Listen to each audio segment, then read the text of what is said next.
Alhamdulillah, Alhamdulillahi wa kafa, salamun ala ibadihi allazina istafa amma ba'd. Fa'auzu billahi minash shaitanir rajim. Bismillahir rahmanir rahim. Wa qada rabbuka alla ta'budu illa iyyahu wa bil walidayni ihsana. Subhana rabbika rabbil izzati amma yasifun. Wa salamun alal mursaleen. Walhamdulillahi rabbil alameen. Allahumma salli ala Sayyidina Muhammad wa ala ali Sayyidina Muhammad wa barik wa sallim. Allahumma salli ala Sayyidina Muhammad wa ala ali Sayyidina Muhammad wa barik wa sallim. Allahumma salli ala Sayyidina Muhammad wa ala ali Sayyidina Muhammad wa barik wa sallim. Rabbi yassir wa la tuassir wa tammim bil khair wa bika nasta'een. Rabbi zidni ilma. Ya Fattah, Ya Fattah, Ya Fattah. Alhamdulillah, by grace of Allah subhanahu wa ta'ala, out of His extreme mercy, out of His extreme kindness, we are here in the month of Shaban, getting closer to Ramadan with every passing day. In our efforts, in our struggle to make something out of this month of Ramadan that is about to come. Month of Ramadan, month of mercy, month of Ramadan, a month given to the mu'mineen so that they can come close to Allah subhanahu wa ta'ala. We can think of it this way, that throughout the day our phones get used, but there comes a time when we know that the phone is about to die, and then no matter what we are doing, just knowing that the phone is about to die, regardless of how important calls we have to make, regardless of what important browsing we have to do or messages we have to take, we still know that if the phone dies, everything will come to an end. Therefore, what we do is still put the phone on charge and leave it there for some time. We say, let the phone charge. I can take out this few minutes, half an hour, 45 minutes.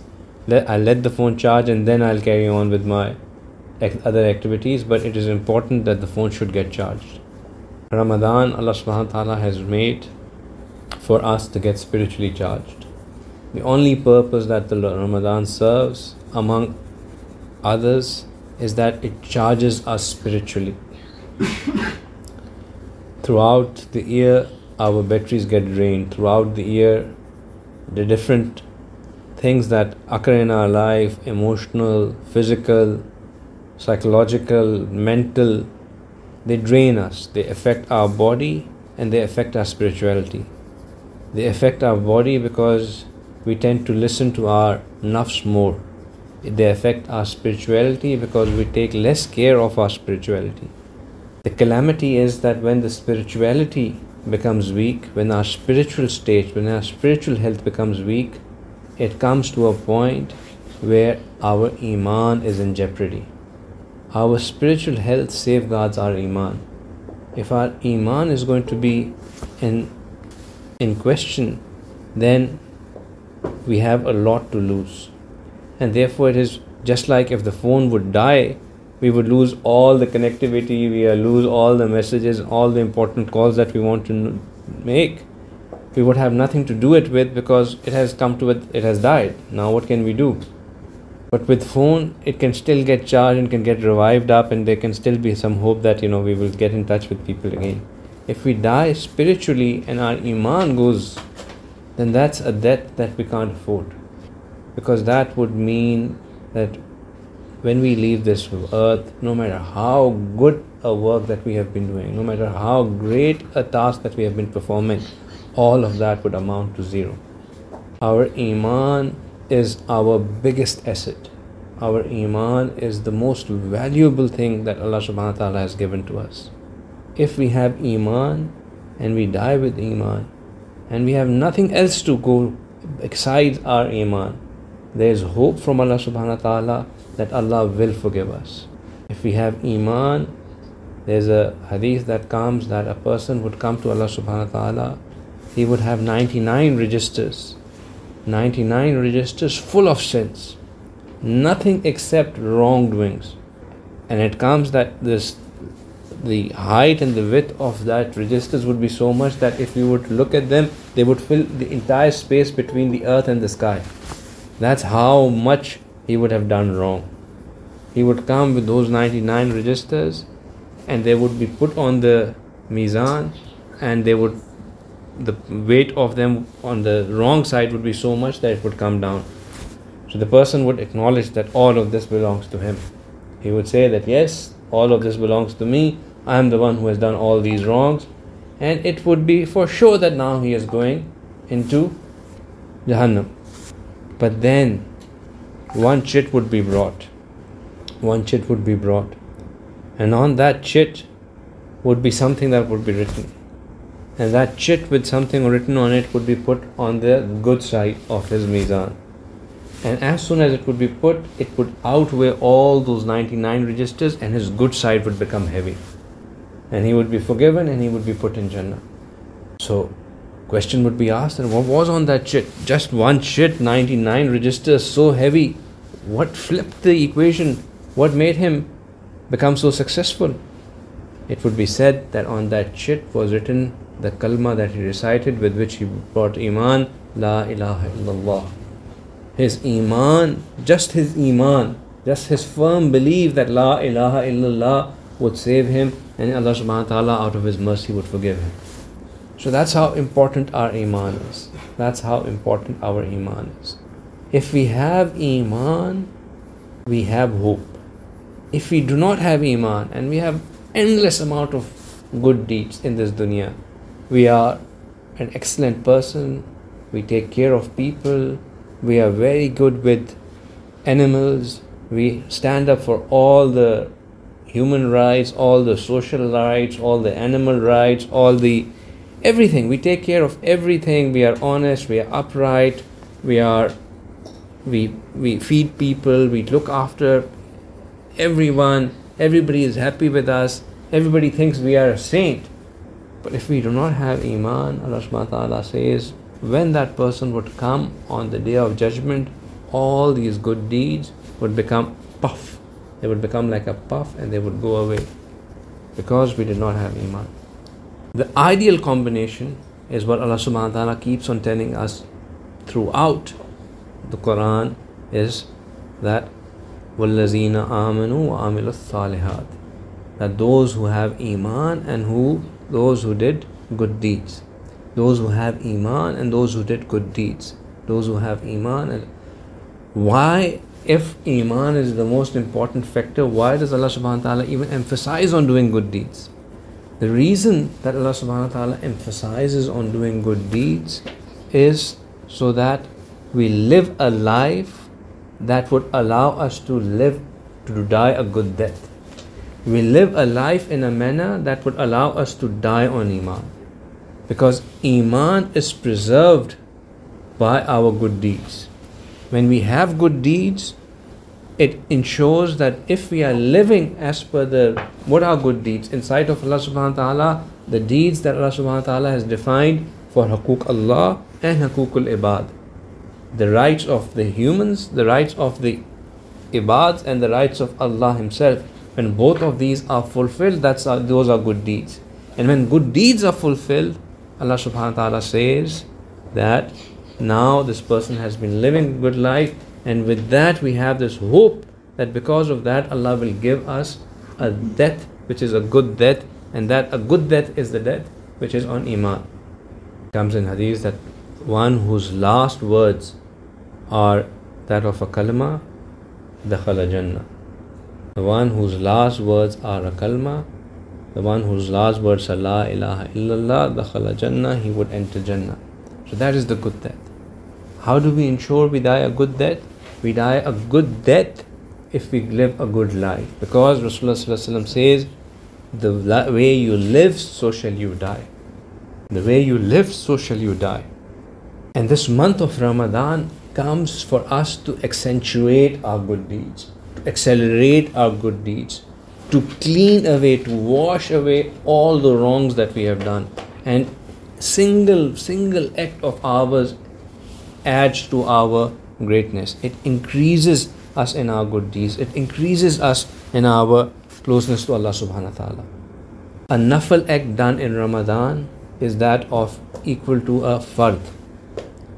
A nafal act done in Ramadan is equal to that of a fard. And a fard act done in Ramadan is equal to 70 times outside of Ramadan. So there is a huge amount of benefit that we are to gain from this month of Ramadan.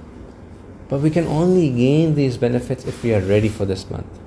If we are ready for this month. If we are entering this month thinking that this is yet another month on which I just have to, use that for my diet. A lot of people enter these days into Ramadan think that, I'll use this month to lose my weight.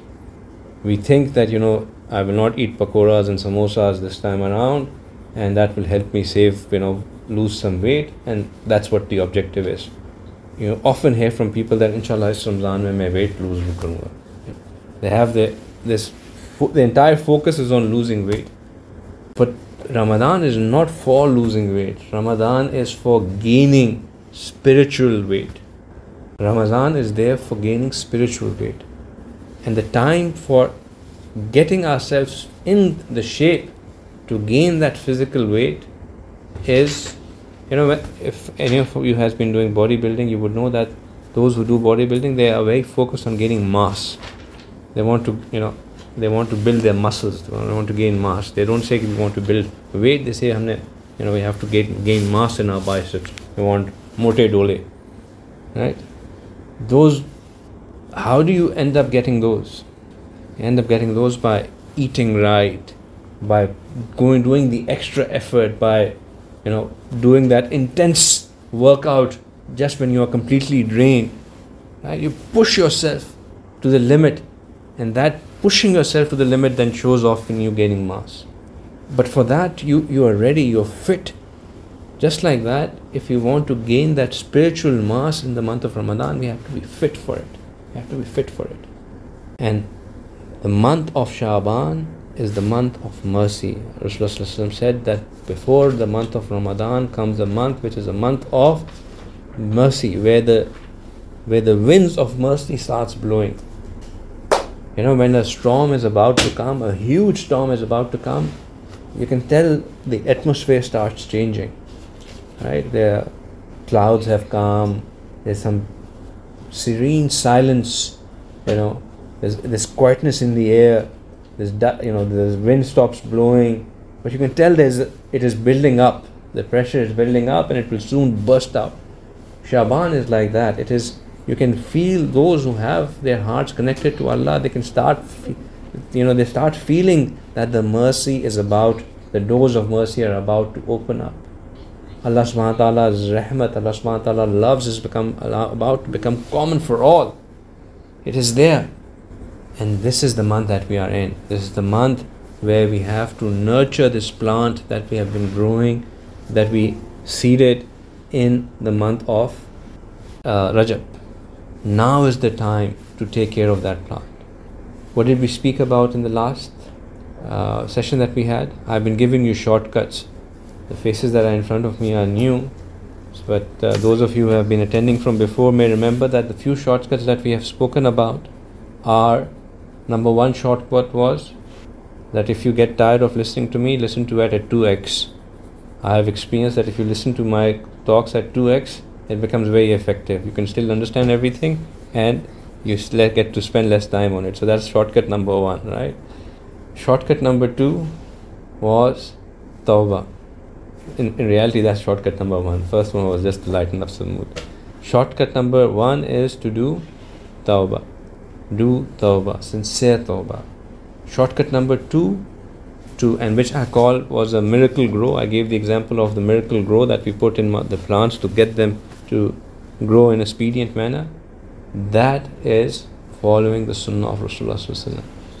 The more we follow the sunnahs of Rasulullah, the more the love of Allah subhanahu wa ta'ala would be coming towards us. And when Allah starts looking at us with love, there is no way that we will be deprived. If Allah expresses His love towards us, when Allah subhanahu wa ta'ala looks at us with love, we just cannot be deprived. And today inshallah we'll talk about shortcut number 3. This is a shortcut which has the power to either make us or break us. This is a shortcut which, if I'm to give you a worldly example of it, the best example of it is the snakes and ladders game. Have you played snakes and ladders? Right? On that snakes and ladders board, there are, as you go along each block, there's a block in which there is a snake, and then there's a block in which there's a ladder, and then there's a block in which there's a snake. And this is somewhere where you are around 50s, and the total board is of 100. And if now on this 50 block, if you come on the snake, it will take you down to 20. If you come on the other snake, it will take you down to 10. Or if you come into the ladder, you will go straight into 90s. And then there would be a snake on 99 as well, which will bring you down right down to 0. And there will be then 100, which is your success. Right? That's snakes and ladders. Kheli hai kabhi? Right? So that's snakes and ladders. This thing that I'm about to talk to you about is like that. That if we do it right, we can go from middle straight up to one of few steps away from success. And success is, of course, being successful in the hereafter. And if we get it wrong, then if we have done everything right, just on the last step, it can bring us down to 0 as well. That's how critical and important it is. And you know what that is? That is being kind to our parents. Being kind to our parents. Being good with our parents. If we are good with our parents, if we have the approval of our parents with us, if our parents are happy with us, if our parents appreciate us, if our parents make dua for us, it is like that booster that would take us from almost infinity to 100. Or if they are unhappy with us, if they have this, if their heart is broken because of us, if they have cried because of something that we have done, if something we have said has hurt them, if something we have done has made them upset, it can bring us from that 19 position of 99 down to 0. Why do I say this? I say this basis of number of Quranic ayats and number of ahadith of Rasulullah sallallahu alaihi wasallam. Allah subhanahu wa ta'ala, the ayah that I read, Allah subhanahu wa ta'ala said, وَقَضَى رَبُّكَ, that Allah subhanahu wa ta'ala, your Lord, has decreed, Allah subhanahu wa ta'ala has mandated this, Allah ta'abudu, that you worship Him, illa iyyahu, you not worship anybody besides Him. Allah subhanahu wa ta'ala says that I mandate this, that you do not worship anybody besides me. And what is that? That is basically the same thing that I spoke about, that our Iman. What is Iman? La ilaha illallah. And the same thing, Allah subhanahu wa ta'ala is saying that I make it a mandate, وَقَضَى رَبُّكَ أَلَّا تَعْبُدُوا إِلَّا إِيَّاهُ, that I make it a mandate, it is mandatory that you do not worship anyone except me. And then, as though it is being said in the same breath, because when something in Arabic is being connected with a harf wow, right, harf atf of wow, it means that they are in balance, right? So it is continuity of the same thing. Allah subhanahu wa ta'ala says, وَبِالْوَالِدَيْنِ إِحْسَانًا, that be good to your parents. Be good to your parents. So Iman and being good to the parents are held together, jointly together. A curse from your parents can topple your Iman as well. Topple your Iman as well. A Sahabi came to Rasulullah sallallahu alaihi wasallam. He said, what is the best deed that I can do?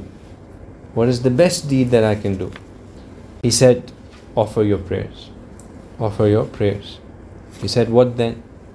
He said, then take care of your parents. Be obedient to your parents. He said, then go out in the path of Allah subhanahu wa ta'ala. So namaz, salah is there to protect our Iman, and then being kind to our parents is a affirmation that inshallah with their blessings our Iman will be secure. Rasulullah sallallahu alaihi wasallam was once asked, Ya Rasulullah, whom should I be most nice to? Whom should I treat most nicely the most? Rasulullah sallallahu alaihi wasallam said, your mother. He asked, Ya Rasulullah sallallahu alaihi wasallam, whom should I treat most nicely after that? He said, your mother. He said, then after that? He said, your mother.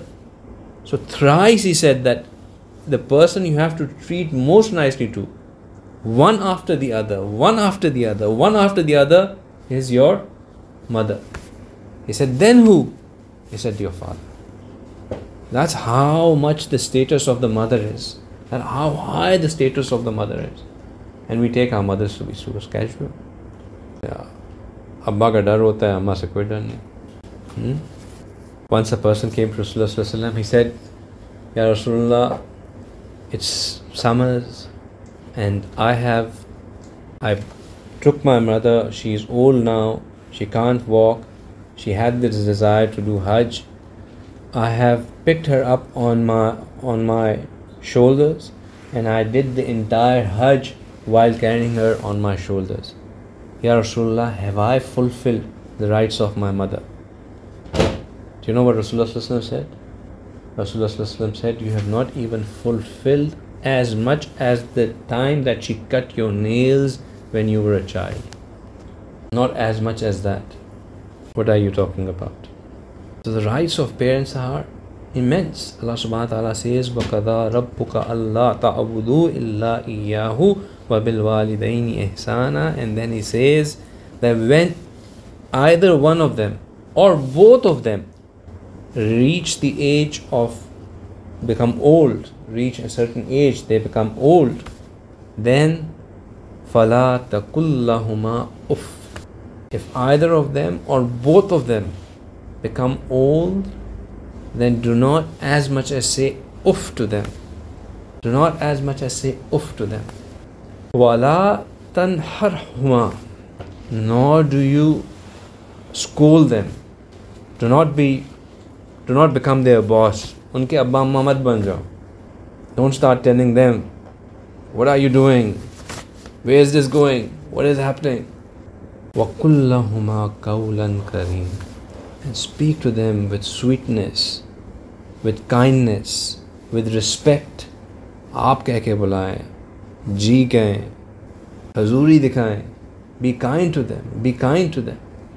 Allah subhanahu wa ta'ala goes on. He says, وَخْفِضْ لَهُمَا جَنَاحَ الذُّلِّ مِنْ رَحْمَةٍ. That and submit yourself completely with humility to them. Just don't be kind with your words, but with your actions, with your expressions, with your attitude, with your entire being. Submit yourself. Submit yourself fully to them. وَقُلْ رَبِّ ارْحَمْهُمَا كَمَا رَبَّيَانِي صَغِيرًا. And make dua for them. Make dua for them.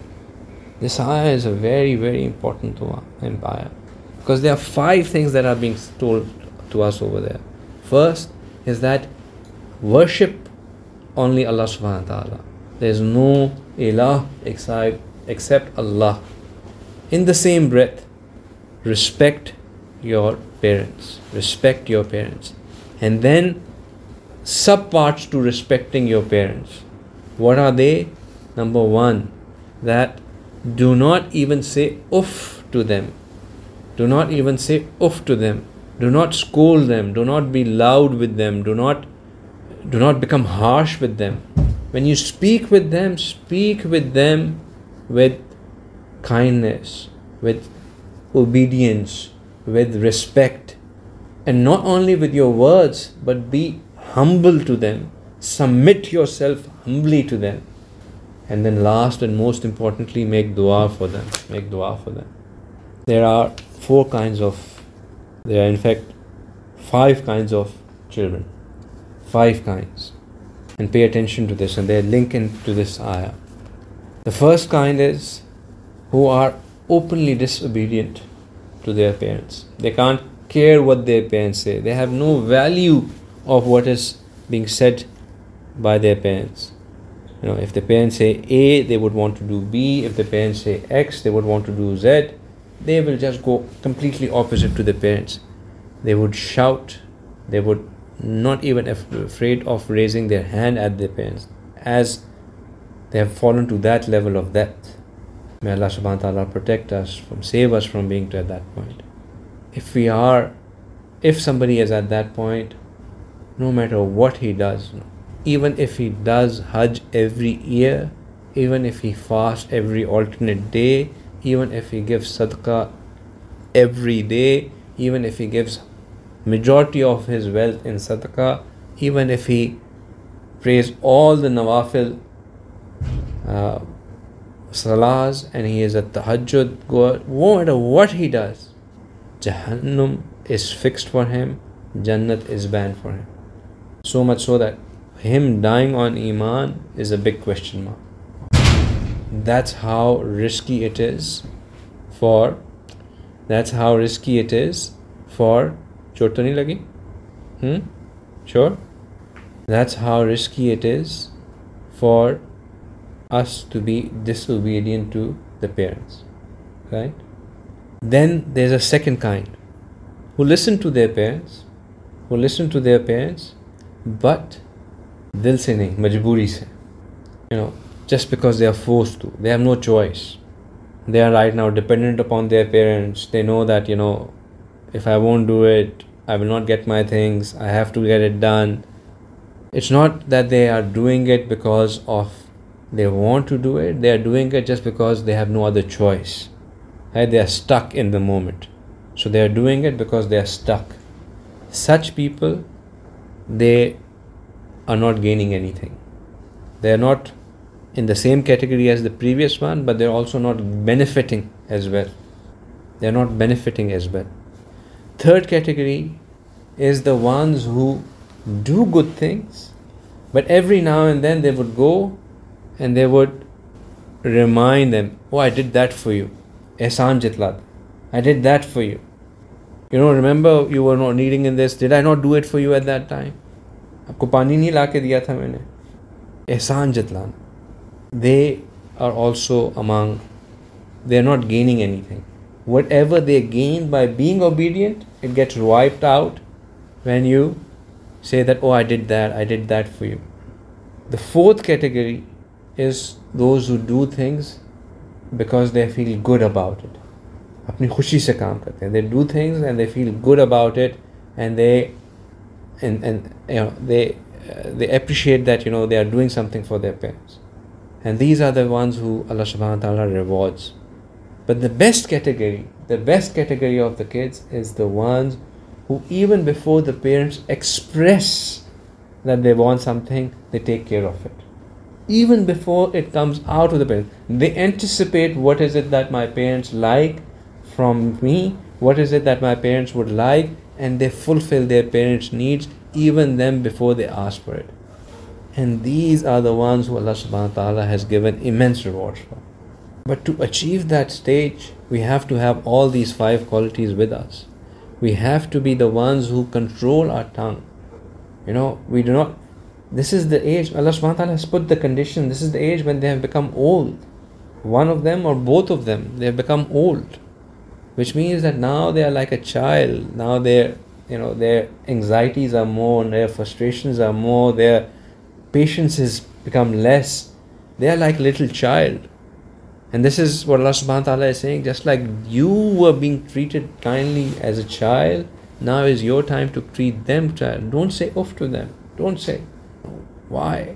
Allah subhanahu wa ta'ala Allah subhanahu wa ta'ala in the Quran has brought the expression. Uff is not a word, right? Uff is an expression. Allah subhanahu wa ta'ala is bringing this expression. Do not even say that. And when you become frustrated that they are saying the same thing over and over again, or they are asking for the same thing over and again, do not raise your voice. Do not scold them. Do not scold them. Speak kindly to them. Speak kindly to them and submit to them with complete humility. And make dua for them. Rabbirhamhuma kama rabbayani saghira. We should all make this dua for our parents. We should all make this dua. Why am I spending this entire lecture, 32 minutes so far into the lecture, talking about parents? Because parents, we cannot be going into a Ramadan with our parents upset with us. I spoke about it in 2 lectures ago that this is a disqualifier.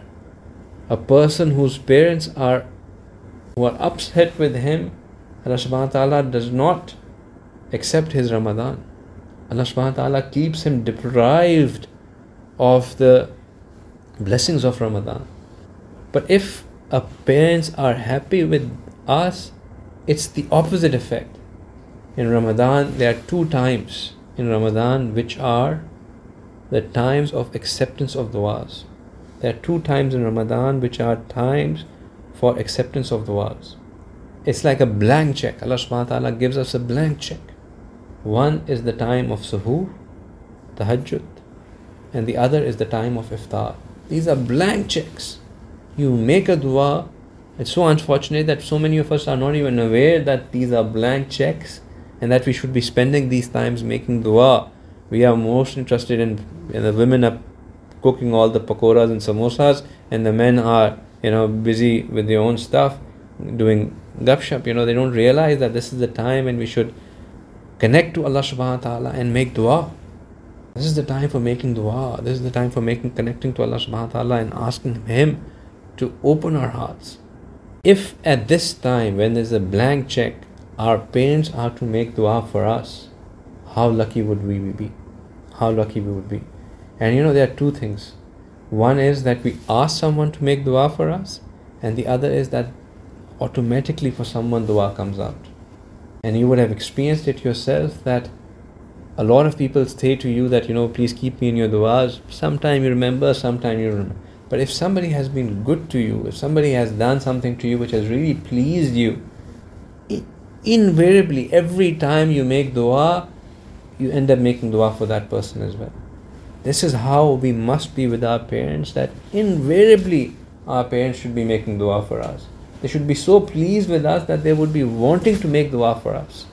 And if this is not enough, then listen to this hadith. Rasulullah says that there are 3 duas which are never rejected, and one of them is the dua that a mother or a father makes for his children. They are never rejected.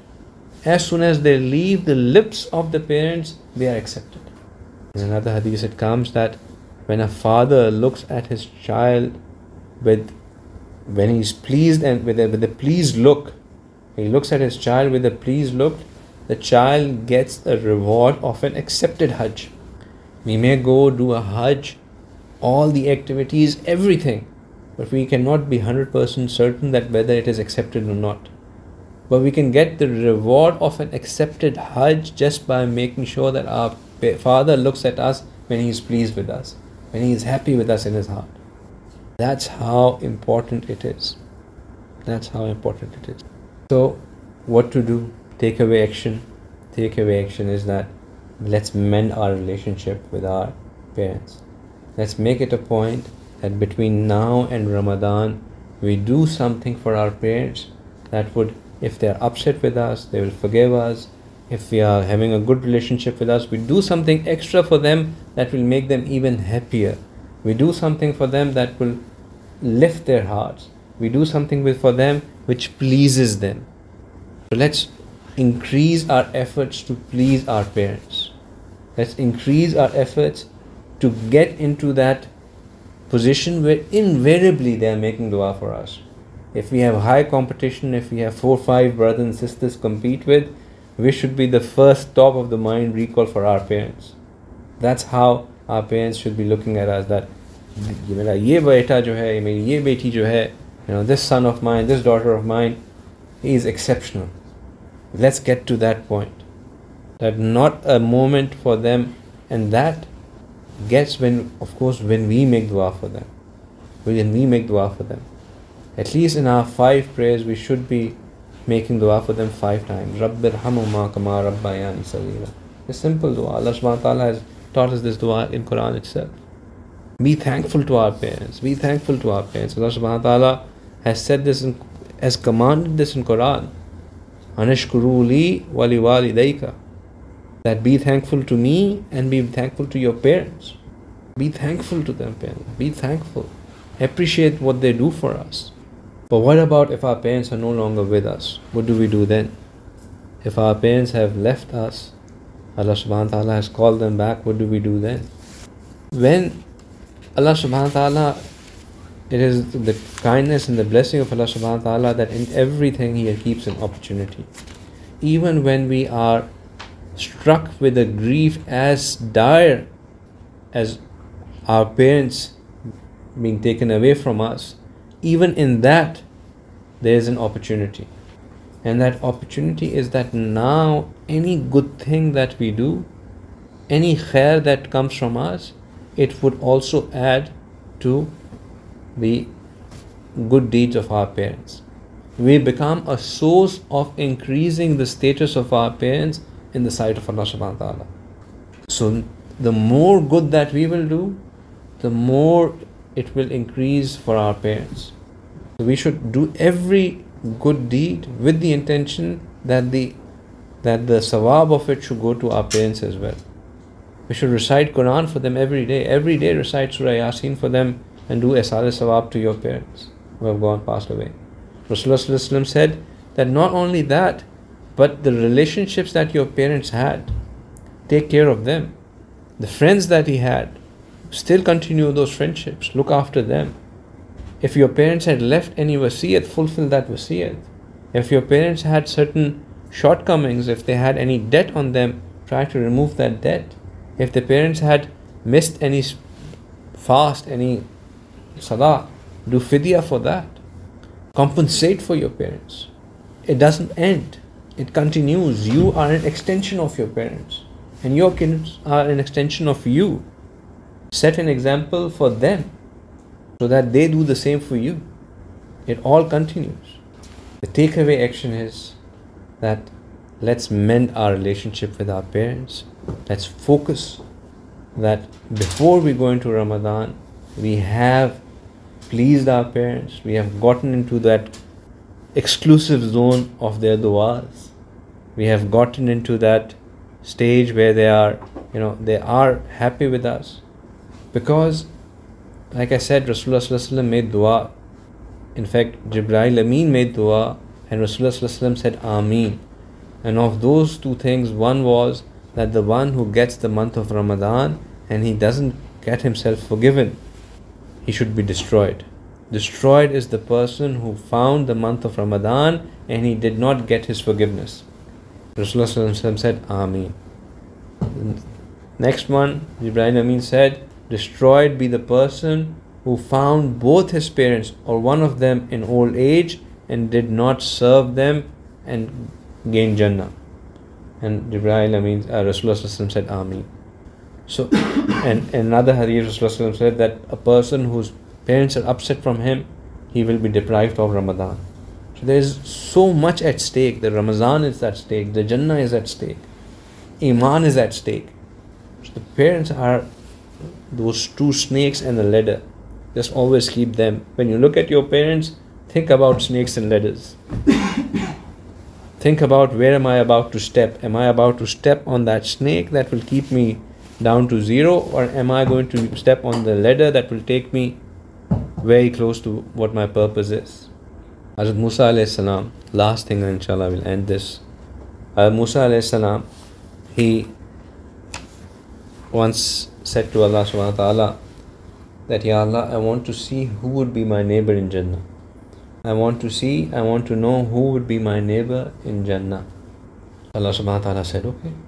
He said, go to so and so place and you will see him there.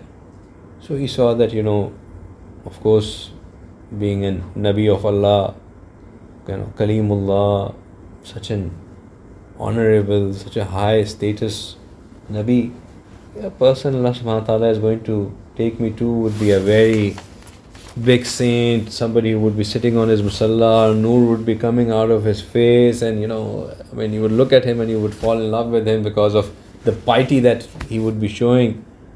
That's the expectation he must have had. So he went to that place where Allah subhanahu wa ta'ala said go, and sitting over there was a butcher. Bunyan pehni hui, haath mein tora pakda hua laga, krak krak krak. It's just a butcher. So Musa alayhi salam said, really? Is that him? Allah subhanahu wa ta'ala said, yes. He said, Ya Allah, what about him? What's so special about him? He said, follow him. So Musa alayhi salam said to him, he said, look, I want to spend the day with you. He said, okay, sure.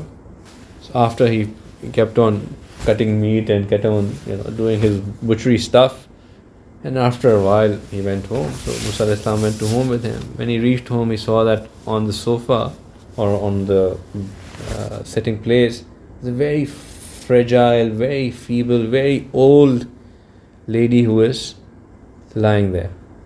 So he went, he kissed her, hugged her, said salam to her, and he said, let me just make some food for you. So he went, he made food for her straight away. Straight after coming from work, he went, made food for her, and he brought, and then, he started feeding her, and, she was being difficult and everything, but he just kept on, taking care of her, fed her, kept on nice to her. But every time he was feeding her, she was saying something. Musa alayhi salam couldn't hear, but she was, muttering something. Very fragile, very feeble lady.